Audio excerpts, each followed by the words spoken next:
करेंगे Corel Draw में किसी भी ऑब्जेक्ट को अलाइनमेंट कैसे करते हैं। तो टाइटल है ऑब्जेक्ट अलाइनमेंट इन कोरल ड्रॉ। जैसे कि हमारे पास ये जितने भी है सारे ऑब्जेक्ट है, फोटो भी, कोई भी शेप है। जैसे अलाइनमेंट क्या है, ये इस टाइप की जैसे अलाइनमेंट है हमारी फ़ोटो की, आप देख सकते हैं। ये ऊपर अलाइनमेंट है, हॉरिजेंटली है, ये वर्टिकली है। लैंडस्केप पोर्ट्रेट मोड में भी आप इसको बोल सकते हैं। और ये जो ट्रे है साइड में आप देखेंगे, जैसे मैं इसको सेलेक्ट करता हूँ, हमारी जो ट्रे है साइड की ये एक्टिवेट हो जाती है। आप ये शॉर्टकट से भी कर सकते हो और डायरेक्ट ये जो अलाइनमेंट एंड डिस्ट्रीब्यूट ट्रे है हमारी, इससे भी ओपन कर। पहले आप देख लें इसको कैसे आपको ओपन करना। दो तरीके होते हैं। एक तो आपको शिफ्ट कंट्रोल ए से आपकी ये जो है कंट्रोल शिफ्ट ए से आपकी ट्रे ऑन और ऑफ हो जाएगी। ध्यान रखें जो साइड में है, ठीक है। यहाँ नहीं मिली, आप विंडोज़ पे जाएं, आप यहाँ पे डॉकर पे जाएं, यहाँ पे आपको अलाइन एंड डिस्ट्रीब्यूट और शॉर्टकट की ये जो है, यहाँ से भी आप इसको एक्टिवेट कर सकते हैं। अब आते हैं मेन चीज़ पर। मैं इसको हटा देता हूँ। चलिए हटाएंगे नहीं क्योंकि अभी ज़रूरत पड़ेगी बताने की। जैसे ये फ़ोटो है, ये अलाइनमेंट कर रखे, जैसे ये शेप है, ये अलाइन है, ये अलाइन है, ये। लेकिन यहाँ पे हमारे पास कुछ शेप्स हैं जो अलाइन नहीं है। अब यहाँ पे देखिए रैंडम साइज़ है, ये तो देखिए अलग अलग, किसी का छोटा साइज़, किसी का बड़ा। लेकिन यहाँ पे जो गोले हैं, सर्कल है, ये सभी एक साइज़ के हैं। तो इनमें डिफरेंस क्या है? जब हम अलाइनमेंट करते हैं, अलाइन तो हो जाएगी हॉरिजेंटल वर्टिकल, लेकिन साइज में डिफरेंस होने की वजह से इनके बीच का जो गैप है वो कुछ अलग दिखाई देगा। वो आपको ध्यान में रखना होगा।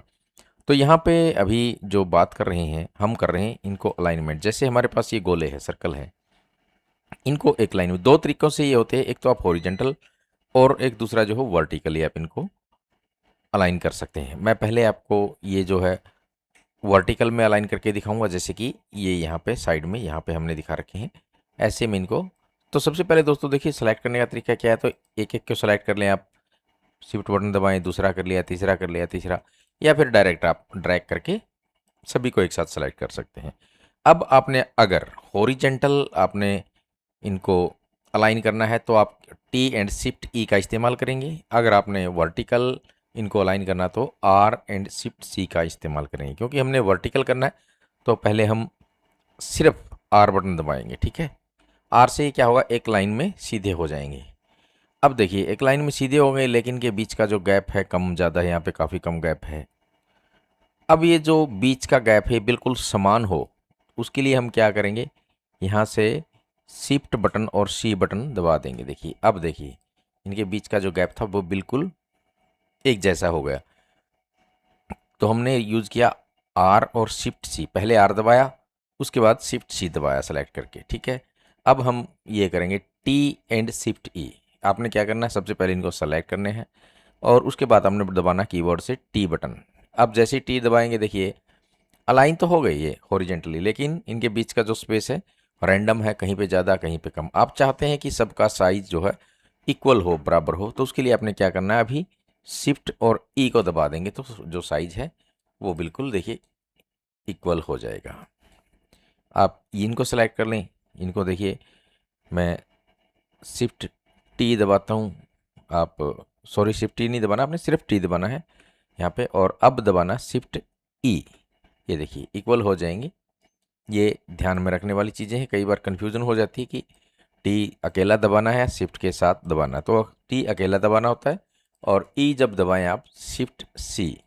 बाकी इसके अंदर काफ़ी शॉर्टकट होते हैं, C B L P R, left right bottom, ये सभी वो आप इस्तेमाल कर सकते हैं। ये तो नॉर्मल चीज़ें हैं, अगर आपने कोरल ड्रॉ इस्तेमाल किया तो नॉर्मल चीज़ें आप वो कर सकते हैं। अब मैं जो रैंडम है इनको दिखा देता हूँ। जैसे ये रैंडम, रैंडम का मतलब है देखिए किसी का साइज़ बड़ा है, किसी का छोटा है, तो इनको कैसे अलाइन, इस तरीका वही है, टी आप इस्तेमाल करेंगे, देखिए अलाइन हो गए यहाँ पे। अगर इनको मैं करूँ, अगर यहाँ से आर कर दूँ तो ये वर्टिकल अलाइन हो गए। अब इनके बीच का देखिए गैप किसी में ज़्यादा किसी में कम है, तो ये हमारा जो है शिफ्ट ई से कम तो हो जाएगा।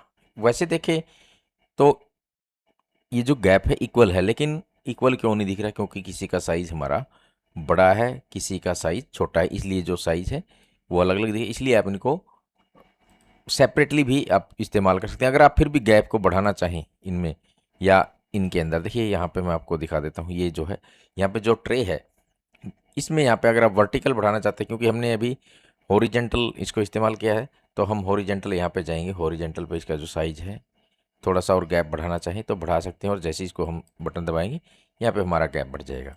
अगर मैं इनको दबाना चाहूँ यहाँ से, मैं इसका जो गैप है वो बढ़ा दूँगा। 6 में ज़्यादा हो जाएगा, थोड़ा सा 3 कर देता हूँ और यहाँ से दबाऊँगा तो देखिए ये हमारा जो गैप है इनका सभी का काफ़ी ज़्यादा हो गया। तो दोस्तों वीडियो मैं ज़्यादा बड़ा नहीं बनाना चाहता, इसलिए आप प्रैक्टिस करके देखें। जितनी ज़्यादा प्रैक्टिस करके देखेंगे उतना ही आपका जो अ, हाथ साफ होगा, आपका माइंड शार्प होगा इस फीचर को इस्तेमाल करने के लिए। यहाँ पे आप सी करके देखिए, अलग अलग ये चीज़ें जैसे ये हो गई, इनको अभी ये क्या है, कई बार ये कन्फ्यूजन हो, जैसे ऊपर नीचे आ गए। अब इनको क्या करना है, देखिए अगर वर्टिकली मैं इनको एक बार 0 कर देता हूँ यहाँ से, ठीक है। अभी आपको लग रहा है एक फ़ोटो, लेकिन नहीं है अभी मैं इन एक जो गैप है वो दे दूंगा, और इसको यहाँ से जितना भी आप गैप देते जाएंगे और यहाँ से क्लिक करेंगे उतना ही आपका जो है ये इसमें दूरी क्रिएट होती रहेगी। ये आप ध्यान रखें, ये कोरल ड्रॉ की खास ट्रिक है, जो लोग रेगुलर इस्तेमाल करते हैं उनके लिए काफ़ी महत्वपूर्ण ये जो ट्रिक है। तो ये था आज का वीडियो, और कैसा लगा आपको हमारे द्वारा सिखाया गया ये जो अलाइनमेंट का विषय था, उसके बारे में हमें कमेंट करके ज़रूर बताएं। Thank you.